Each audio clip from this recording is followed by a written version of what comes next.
नमस्कार साथियों, स्वागत है आप सभी का। 6800 की फोर्थ लिस्ट चयन सूची की एक बहुत बड़ी बाधा दोस्तों यहाँ पर दूर हो चुकी है, जो कि दोस्तों 68,500 शिक्षक भर्ती के अभ्यर्थियों के द्वारा 30-33 कट ऑफ पर पास अभ्यर्थियों की तरफ से लगातार जो है 68,500 की सीटों को उनसे भरने की मांग की जा रही थी। लखनऊ में धरना भी वो लोग लगातार दे रहे थे पैरेलल में हम सभी के साथ में, चाहे 22,000 का धरना रहा हो या फिर आरक्षण मुद्दे का, उसी के पैरेलल उनके भी धरने चल रहे थे। शिक्षा मंत्री से मुलाकात भी की थी, कई बार जो है धरना प्रदर्शन और घेराव भी किया गया था। सिंगल बेंच से एक बार उनकी ऑलरेडी याचिकाएं निरस्त वहाँ से डिस्पोज हो चुकी थी। सीटें जोड़ने पर जो है न्यायालय की तरफ से कोई फैसला नहीं दिया गया, फिर वो डबल बेंच में आए थे। फाइनली उन्होंने एक पिटीशन डाली थी जिसमें ये कहा गया था कि 6800 की जो सीट है,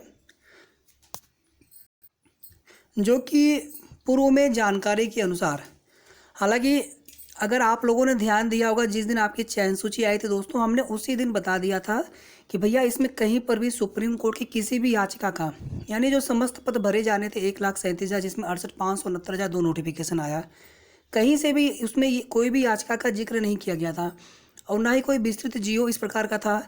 तो किस आधार पे लोग ये दावे कर रहे थे या उनको ये समझ में आ रहा था कि ये सीटें 68,500 से ली गई हैं?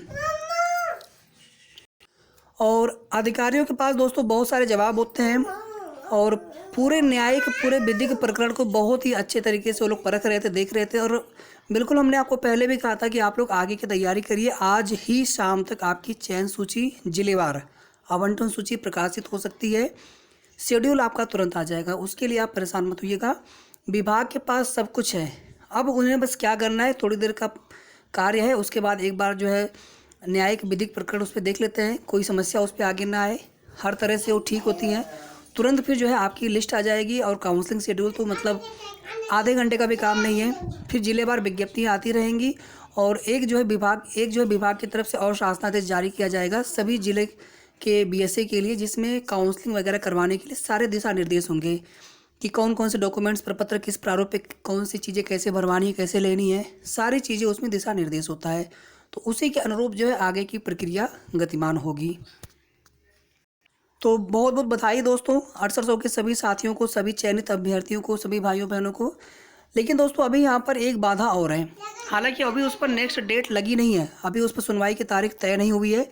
और आप सभी जानते हैं कि 27-21% की मांग पर हमारे 69,000 के ही आरक्षित वर्ग के अभ्यर्थी, जिनका नाम 6800 की चयन सूची में नहीं आ पाया था, तो उन लोगों ने मांग करी थी कि सर हमें पूरी सीटें दी जाएं। एनसीबीसी आयोग के द्वारा भी जितनी सीटें बताई गई थी या फिर जितनी सीटें यहाँ पर चाहिए थी आरक्षण विसंगति में, जब आपने 131-56 के तहत लिस्ट को रख दिया महेंद्र पाल वाली याचिका, तो लोहा सिंह पटेल हो या फिर भास्कर यादव, जितनी भी आज कनेक्टेड रीट्स हैं, याचिकाएँ हैं, कहीं ना कहीं सभी के अंतर्गत हमने सभी सीटों की मांग की है। और अगर आप अब यहाँ पे आप 800 की भर्ती करने ही जा रहे हैं 6,800 की, तो एटलीस्ट हमें याची लाभ दिया जाए, जितने भी याची हैं सभी को याची लाभ दिया जाए। दोस्तों याची लाभ की संभावना बहुत कम बनती है। कभी भी दोस्तों मैं आपको झूठी उम्मीद या झूठे अपडेट नहीं देता हूँ व्यूज बढ़ाने के लिए। जो भी चीज़ें देखिए ऑथेंटिक सही होती है, आप उसे समझने का प्रयास करें। जब हमने आपको पहले ही बताया था दोस्तों कि कहीं से भी भर्ती आपकी 6800 की जो लिस्ट है वो फंसने वाली नहीं है 68,500 की भर्ती की उनकी याचिका की वजह से, क्योंकि यहाँ पर उनके पास ये जवाब हो सकता है कि सर हमने सीटें कहीं और से दी है। और आज देखिए वही चीज़ें देखने को मिली है कि सर हमारे पास हमने पद वहाँ से लिए हैं, हमने 68,500 शिक्षक भर्ती से पद लिए ही नहीं है। तो कहीं ना कहीं दोस्तों 68,500 शिक्षक भर्ती में 22,000 नहीं बल्कि 26,000 के आसपास पद होंगे, हम 22,000 ही मान के चले अगर यहाँ पर। तो दोस्तों अब वहाँ से एक भी सीटें 69,000 में नहीं जोड़ी गई हैं इस लिस्ट के अंतर्गत। एक शिवम पांडे वाली याचिका सुप्रीम कोर्ट से खारिज हो चुकी है। तो दोस्तों कहीं ना कहीं 68,500 शिक्षक भर्ती से जो समायोजन की मांग की जा रही थी उसको दोस्तों यहाँ पर एक बड़ा झटका लगा है। और अब पूरी उम्मीद जो है सिर्फ और सिर्फ नई गवर्नमेंट से होगी कि सीटें समायोजन कर दें 90-97 पास अभ्यर्थियों से। देखना ये होगा दोस्तों कि इस पर क्या आगे का एक्शन होता है। कोई भी नई गवर्नमेंट आएगी दोस्तों, नई शिक्षक भर्ती पर वो फोकस करेंगे, ना कि पुरानी भर्तियों को लेकर के समायोजन वगैरह पे। ये तो सरकार के ऊपर डिपेंड करता है कि कितनी वो संवेदनशीलता से उस मुद्दे को देखते हैं। हालांकि दोस्तों संघर्ष अगर आप करते हैं तो ईश्वर करें दोस्तों आप सभी को जरूर सफलता मिले। लेकिन फिलहाल के लिए दोस्तों आज की कोर्ट में जो कुछ भी वहाँ पर माननीय न्यायालय की तरफ से जो कुछ भी वहाँ पर आर्डर या आदेश की बिंदु रहे हैं, उसके अंतर्गत कहीं ना कहीं एक बड़ा झटका माना जा सकता है। और यही नहीं दोस्तों, यहाँ पर 27-21% में भी अब यहाँ पर जो शेष सीटों की मांग की जाएगी, पहले इस आधार पर मांग की जा रही थी कि सर आप जब वहाँ से सीटें जोड़ रहे हैं तो कहीं ना कहीं जो पहले से चयनित अभ्यर्थी उन्हें बाहर भी किया जाना चाहिए, क्योंकि अब इन्होंने आरक्षण विसंगति दिखाते हुए महेंद्र पाल बनाम अन्य बनाम उत्तर प्रदेश में पूरी लिस्ट को रखते हुए, तो कहीं ना कहीं दोस्तों अब यहाँ पर देखना ये होगा कि अधिकारी महोदय सरकार की तरफ से 27-21 के फेवर में क्या क्या चीज़ें की जाती हैं। क्या वो इन 6800 से ही 27-21 पूरा होता हुआ बताएंगे, या फिर पूरी जो संवैधानिक प्रावधानों के तहत जितनी सीटों की आवश्यकता थी वही सीटें यहाँ पर जोड़ने पर ये लोग निर्णय लेंगे।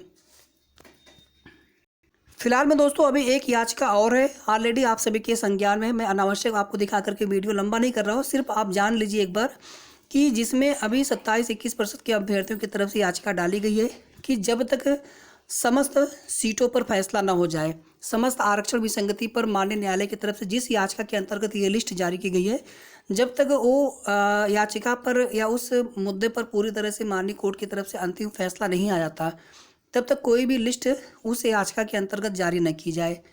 या फिर ऐसे समझ लीजिए आप कि एक तरह से रिजर्वेशन कोटे की पूरी सीटें जोड़ते हुए एक साथ ही सभी की काउंसलिंग करवाई जाए। आने वाले समय में दोस्तों एक रास्ता खुल तो गया है यहाँ पर, लेकिन यहाँ पर दोस्तों ये भी है कि पता नहीं इस लिस्ट को, चूँकि आज ये सब चीज़ें अभी बिंदु निकल कर के सामने नहीं आ पाए हैं कि ये लिस्ट में आपने 27-21% पूरा किया कि नहीं किया, क्योंकि आज सिर्फ मुद्दा ये था कि ये सीटें आपने कहाँ से दी हैं, कैसे दी हैं, क्यों दी हैं। आरक्षण विसंगति में दी है, 68,500 से नहीं दी हैं, बस बात वहीं समाप्त हो गया था।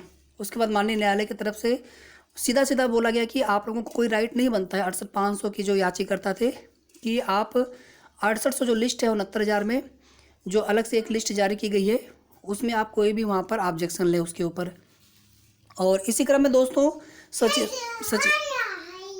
सचिव साहब से व अन्य अधिकारियों से, CSC वगैरह सबसे जो है अधिवक्ता महोदय से लगातार चर्चा चल रही है कि आगे कोई अन्य कानूनी या कोई न्यायिक कोई अड़चन न आए तो तुरंत जो है लिस्ट जारी करने पर काम शुरू कर दिया जाए। थोड़ी ही देर में दोस्तों आप सभी को जिलेवार आवंटन सूची को लेकर के और काउंसलिंग शेड्यूल को लेकर के एक बड़ी खुशखबरी भी देखने को मिल सकती है, बस थोड़ी ही देर में। तो जो भी जैसे भी अपडेट्स होगी आप सभी को नेक्स्ट वीडियो के माध्यम से सही और ऑथेंटिक जानकारी प्रोवाइड कराई जाएगी। तो वीडियो को प्लीज़ सभी लोग जरूर लाइक कर दीजिएगा। Thank you so much, thanks for watching.